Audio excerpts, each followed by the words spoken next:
태풍이 지나가고 있는데 새벽을 깨우셔서 오신 여러분 환영하고 축복합니다. 어저께 대전에서 이제 아는 지인 목사님 뵙고 또 수요 예배를 드리고 그렇게 해서 왔어요. 근데 오는 길에 태풍의 소식을 들으면서 좀 걱정을 했어요. 그런데 이 아침에는 그렇게 큰 영향은 없는 것 같아요. 바람이 불지 않고. 그래서 참 다행이다 생각을 했습니다. 낮에 조금 더 영향력이 있을 것 같아요. 계속 태풍은 북동으로 북상 중이고 한 6시쯤에는 대전에 오게 되고 한 9시 정도에는 서울권 더 올 것 같아요. 그래서 성도 여러분 피해 없도록 조심하시기를 부탁을 드립니다. 오늘 저희가 함께 묵상할 말씀은 히브리서 7장 11절부터 28절까지의 말씀입니다. 히브리서 7장 11절부터 28절까지의 말씀 한 절씩 교독하겠습니다. 제가 11절을 먼저 읽습니다. 레위 계통의 제사 직분으로 말미암아 온전함을 얻을 수 있었으면 백성이 그 아래에서 율법을 받았으니 어찌하여 아론의 반차를 따르지 않고 멜기세덱의 반차를 따르는 다른 한 제사장을 세울 필요가 있느냐?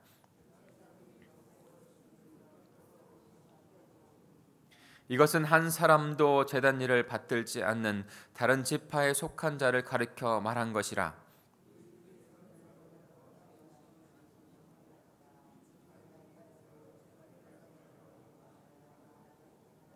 멜기세덱과 같은 별다른 한 제사장이 일어난 것을 보니 더욱 분명하도다.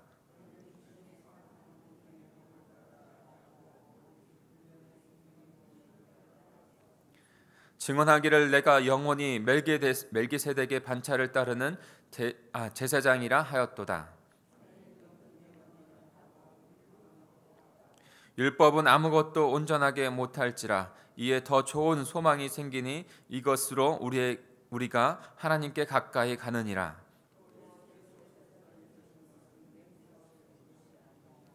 그들은 맹세 없이 제사장이 되었으되 오직 예수는 자기에게 말씀하신 이로 말미암아 맹세로 되신 것이라. 주께서 맹세하시고 뉘우치지 아니하시리니 내가 영원히 제사장이라 하셨도다. 제사장 된 그들의 수요가 많은 것은 죽음으로 말미암아 항상 잊지 못함이로되 그러므로 자기를 힘입어 하나님께 나아가는 자들을 온전히 구원하실 수 있으니 이는 그가 항상 살아계셔서 그들을 위하여 간구하심이라.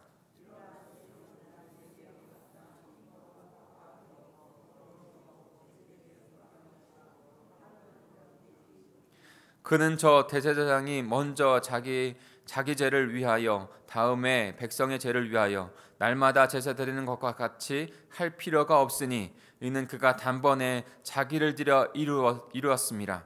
율법은 약점을 가진 사람들을 제사장으로 세웠거니와 율법 후에 하신 맹세의 말씀은 영원히 온전하게 되는 아들을 세우셨느니라. 아멘.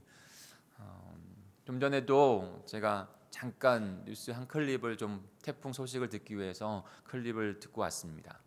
지금 전주 정도에 3시 정도에 있었던 한 4시, 3시 정도에 있었던 뉴스 같은데 전주에 있다는 거예요. 태풍이 전주에 있는데 그 리포트가 전혀 영향을 받고 있지 않아요. 태풍은 그 영향권 안에 있는데 거기에는 조용해요. 그 주변 산간 지역에는 지금 태풍과 비바람이 몰아치고 있다는 거예요. 컨테이너 박스가 이 위에 있던 것이 1층으로 있던 것이 2층이 이렇게 넘어져서 넘어가는 바람 때문에 그 무거운 쇳덩이인 컨테이너 박스가 쓰러지는 그런 모습들이 있더라고요. 근데 왜 그 리포트는 아무런 영향도 바람도 없는 그런 평온한 가운데 있을까요? 그 리포트가 이렇게 말을 하더라고요. 태풍의 지금 전주 자신은 태풍의 중심에 있다는 거예요. 태풍의 중심에. 그러니까 태풍의 중심에는요 어떠한 그 바람도 잔잔 없고 영향이 없다는 거예요. 그 태풍 중심에는 그렇고 주변은 지금 많은 피해가 있는 것이죠. 많은 비바람이 불고 있는 것이죠. 그러니까 중심에는 평온한 거예요. 오히려 태풍 안에. 그러면서 이런 생각을 했습니다. 말씀을 좀 묵상하면서 믿음, 예수 그리스도, 그 믿음의 중심에 있는 것이 참으로 중요하다는 생각을 하게 됩니다. 세상살이를 하면서 우리에게도 고난과 힘듦과 역경의 태풍들이 몰아치죠. 그것이 있는 것이 반드시 인생이 될 것입니다. 그런데 그 태풍과 같은, 그 중심과 같은 예수 그리스도, 그 중심이신 예수 그리스도에게 드리는 믿음만 분명하게 그 중심이 우리에게 있다면 우리는 어떠한 상황에 있어도 평온한 가운데 주님 앞에 주님이 주신 복된 삶을 살아갈 수 있는 것이. 히브리서는 특별히 예수 그리스도를 향한 너무나도 강력한 믿음의 요소들을 우리에게 증거해 주고 있습니다. 어떠한 믿음, 그 예수 그리스도를 가지고 믿음의 주이신 예수 그리스도를 바라봐야 하는지를 너무나도 분명하게 알려주고 있어요. 특별히 오늘은 그 예수 그리스도께서 하나님과 우리 그 막힌 담, 그 깨어진 관계 가운데 대제사장이 되셔서 온전한 중보자가 되셔서 우리를 하나님과 깨어졌던 관계를 다시 잇는 영원한 대제사장이 된다고 말씀해 주고 있습니다. 주 예수 그리스도께서 바로 그런 분이세요. 그분께 우리가 드려야 할 믿음이 바로 마땅히 드려야 할 믿음이 바로 이 믿음인 것이에요. 첫 번째 그 히브리서의 독자는 그 대상은 히브리인들이라고 말씀드렸죠. 율법을 처음 가졌던 그 히브리인들. 예수 그리스도 하나님의 백성이라고 처음으로 선민이라고 자신이 택함 받았다고 하는 그들. 그러나 언제나 무너지고 다시 주님 앞에 깨어질 수밖에 없었던 그들. 근데 예수 그리스도께서 오셔서 그들에게 복음이 되어 주시고 그들을 다시 하나님의 백성 자녀로 온전한 백성으로 이끌어 주셨어요.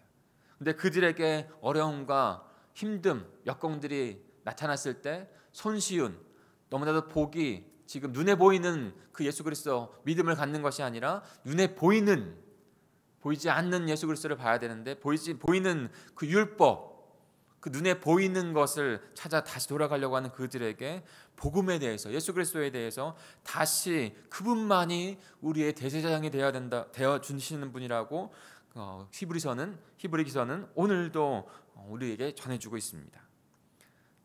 그들은 제사장이라고 했을 때 너무나도 익숙하고 잘 알죠. 제사장이 누구인지, 무슨 일을 하는 사람인지. 제사장은 아무나 될 수 있는 것이 아닙니다. 제사장은 레위 지파에서 나와야 되고 또한도 아론의 후손에서 나와야 된다고 분명히 하나님께서 말씀하셨어요. 그래서 그 아론의 후손 레위 지파가 아닌 제사장은, 육신의 제사장은 나올 수가 없어요. 그런데 오늘 본문은 아론의 제손에서 제사장이 아니라 또 다른 제사장을 말하면서 그 분을 빗대어서 바로 예수 그리스도, 우리의 영원한 대제사장이신 예수 그리스도를 소개하고 있습니다. 그 이름이 바로 멜기세덱입니다. 그러니까 멜기세덱 그 빗대어서 말한 예수 그리스도, 내 신념이 아니라, 믿음은 내 신념이 아니라 그분이 누구이며 그분을 향한 어떠한 믿음을 갖고 있어야 하는지 우리에게 분명히 오늘 말씀을 선포해 주고 있어요. 그분이 메시아 되고 그리스도 되셔서 우리의 대제사장이 되신다는 거예요. 제사장의 역할은 무엇입니까? 중보자의 역할이에요. 하나님과 우리와의 깨어졌던 그 관계 중간에 있어서 그 관계를 다시 회복하는. 그러나 구약의 제사장은 어땠습니까? 영원한 그 제사장의 역할이 아니에요. 불완전한 제사장의 역할이에요. 언제나 일시적이에요. 다시 주님 앞에 제물을 드리고 다시 회복해야 되는, 반복적으로 주님 앞에 나아가야 되는 그런 불완전한 제사장들이었어요. 그러나 예수 그리스도만이, 오직 예수 그리스도만이 대제사장, 온전한 구원자가 되셔서 하나님과 우리의 깨어졌던 관계, 그 중보의 그 역할들을 영원 속에서 이루어 주신다고요. 그분을 향한 믿음을 우리는 드려야 되는 것입니다. 어떠한 믿음일까요? 왜 히브리서 기자는 그분만이 온전히 유일한 우리의 대제사장이 된다고, 그 믿음을 주님 앞에 드려야 된다고 말씀 선포하고 계십니까? 그것을 좀 구체적으로 좀 살펴보기로 합니다. 우리 14절부터 16절까지 다시 한번 읽어볼까요? 14절부터 16절입니다. 시작. 우리 주님께서는 유다로부터 나신 것이 분명하도다. 이 지파에는 모세가 제사장들에게 관하여 말한 것이 하나도 없고 멜기세덱과 같은 별다른 한 제사장이 일어난 것을 보니 더욱 분명하도다. 그는 육신에 속한 한 계명의 법을 따르지 아니하고 오직 불멸의 생명의 능력을 따라 되었으니. 지금 멜기세덱을 말씀하면서 예수 그리스도를 말씀하고 있죠. 멜기세덱은 구약에서 딱 두 번 나옵니다. 한 번은 창세기 14장에, 한 번은 시편 110편에 나오는데요. 그 멜기세덱이 나오는 그 창세기 본문을 어저께도 살펴보았을 텐데, 그 조카 롯이 소돔과 고모라 성에 있었을 때 여러 주변의 나라들이 그 소돔과 고모라를 침략하고 그들을 인질로 잡아가죠. 롯과 함께 그 백성들을. 그때 아브라함이 그 소식을 듣고 자신이 잘 훈련된 그런 사람들을 데리고 가서 롯과 그 사람들을 구출해 옵니다. 그리고 구출해 와서 소돔과 고모라를 올 때에 그 소돔과 고모라 사람들이 환영을 하는데 그 중에 제사장으로 멜기세덱도 함께 나타나게 된 것이죠. 성경은 멜기세덱이 어떠한 사람인지, 어디서 왔는지, 누구인지 잘 설명하지 않아요. 그냥 그가 그 의의 왕이고 그리고 평강의 왕이다. 그리고 하나님의 지극히 높으신 제사장이로만 소개하고 있습니다. 이것이 세상에 우리가 알 수 없는 언어로 그가 누구인지 영혼 속에서 나타낸 분이기 때문에 우리가 다 알 수는 없어요. 그러나 분명히 나타내고 있는 모습은 있는 것이죠. 그러니까 그 정도 우리가 알고 있으면 돼요. 그리고 그분을 통해서 지금 히브리서 기자는 예수 그리스도의 정체성, 예수 그리스도의 그리스도 되심을 우리에게 분명하게 말씀해 주고 있다고요. 그것을 깨달으면 됩니다. 그러니까 초점은 그 아브라함은 제사장인 멜기세덱에게 자신의 그 전생의 승리를 얻은 그 전리품을 11조를 드림으로써, 그리고 멜기세덱은 그의 아브라함에게 복을 빌어줬다는 거예요. 여기에 우리가 바라봐야 할 관점이 있어요. 멜기세덱에 관한 관점, 그를 통해서 빗대어신 예수 그리스도. 아브라함은 이스라엘 백성 어떠한 백성들보다 먼저 된 선조예요. 조상이에요. 어느 누구도 아브라함과 먼저 난 자가 없어요. 모든 이스라엘 백성들은 다 아브라함의 허리서 나왔어요. 그렇게 어저께 선포하고 있죠. 누구도 그분 앞에 앞서지 못하고 누구도 아브라함보다 우월하지 못해요. 그런데 지금 이스라엘 제사장으로서 멜기세덱이 아브라함을 축복하고 있는 거예요. 지금 복을 빌어주고 있는 거예요. 어저께 말씀 본 것처럼 먼저 된 자, 더 큰 자가 복을 빌어줄 수 있는 거예요. 7절에 보면 두말할 것도 없이 복은 높은 자가 낮은 자에게 빌어주는 것입니다. 멜기세덱을 그 시편 110편에 보면 이렇게 말합니다. 여호와는 맹세하고 변하지 아니하시리라. 이르시기를 너는 멜기세덱의 서열을 따라 영원한 제사장이라 하셨도다 라고 말씀하고 있습니다. 이것이 멜기세덱을 말하고 있는 딱 두 번째 구절이에요. 너는, 이것은 예표한 것이죠. 바로 예수 그리스도를 나타낸 것이죠. 예수 그리스도께서 멜기세덱의 서열, 그 반열에서 나오는 영원한 대제사장이 될 것이라는 것을 우리에게 말씀해 주고 있는 것입니다. 그분만이 아브라함 먼저 되셔서 아브라함을 축복할 수 있는 그런 대제사장이 된 것처럼, 또한 또 예수 그리스도께서 그 아브라함보다 먼저 된 자로, 더 위대하고 더 우월한 자로 그 백성들을 중보하고 구원하실 수 있는 유일한, 오직 불멸의 생명의 능력을 따라 이 땅 가운데 우리의 제사장이 되어주시는 분이시라는 것을 나타내 보여주고 있는 거예요. 히브리서 기자는 그것을 우리에게 분명히 믿음으로 가지라고 말씀하고 있는 것입니다. 예수님은 아브라함보다 먼저 계셨습니다. 요한복음 8장 58절에도 그렇게 말씀하시죠. 진실로 내가 이르노니 아브라함이 나기 전부터 내가 있었느니라. 예수님께서 자신을 그렇게 말하는 거예요. 예수님은 아브라함보다 먼저 계셨고 아브라함보다 높으신 분입니다. 여러분, 저희가 히브리인들이라고 생각을 한번 해보세요. 히브리인들이라고 생각해서 히브리 기자가 우리에게 그런 상황 가운데 준 것이죠. 다른 어떠한 것, 눈에 보이는 것을 붙잡는 것이 아니라 눈에 보이지 아니하는 그런 영원한 속에서 영원과 이 땅을 통치하시는 그 주님을 바라보아야 한다고. 자신의 선조 아브라함보다 더 높으시고 우월하시고 구원자이신 그 예수 그리스도를 바라보라고 지금 히브리서 교인자는 그들에게 말하고 있는 거예요. 저와 여러분에게 말씀하고 있는 것입니다. 그들이 갖고 있는, 히브리인들이 갖고 있는 한계를 뛰어넘는 분, 그분이 바로 예수 그리스도, 우리의 대제사장 되셔서 하나님과 우리를 완전하게 중보하실 수 있는 분으로 이 땅 가운데 오셨다는 것입니다. 오직 예수 그리스도만이 우리의 중보자 되시는 줄 믿습니다. 그분만이 구원자 되시고 그분만이 하나님의 아들이시고 우리의 죄와 사망 가운데 생명을 주실 수 있는 분이세요. 그분만이 대제사장이 되세요. 우리가 드려야 될 고백이 바로 그 고백이 되어야 할 줄 믿습니다. 그분만이 우리의 율법, 불완전한 율법을 완성해 주시는 분이세요.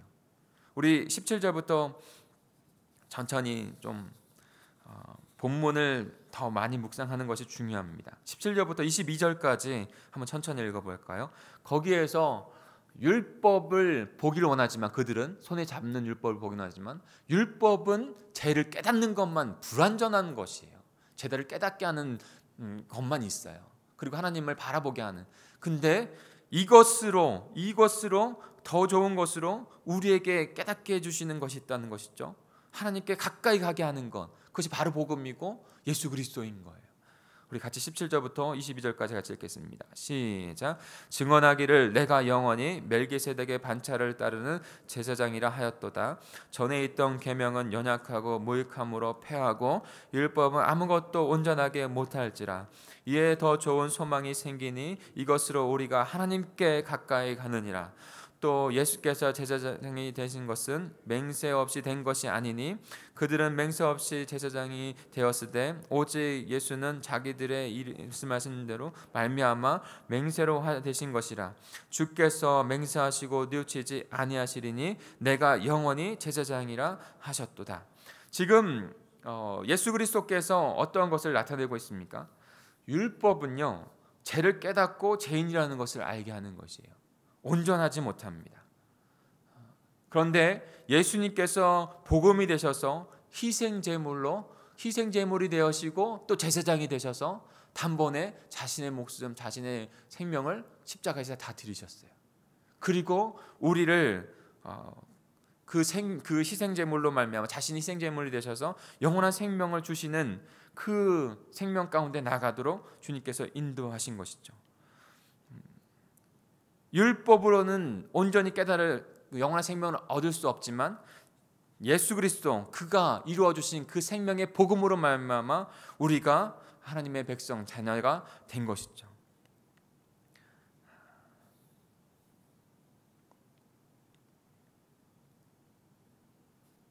그리고 또한 또 그분은 자신을 향하여 또 맹세하시는 분이세요. 어떤 것을 맹세하십니까?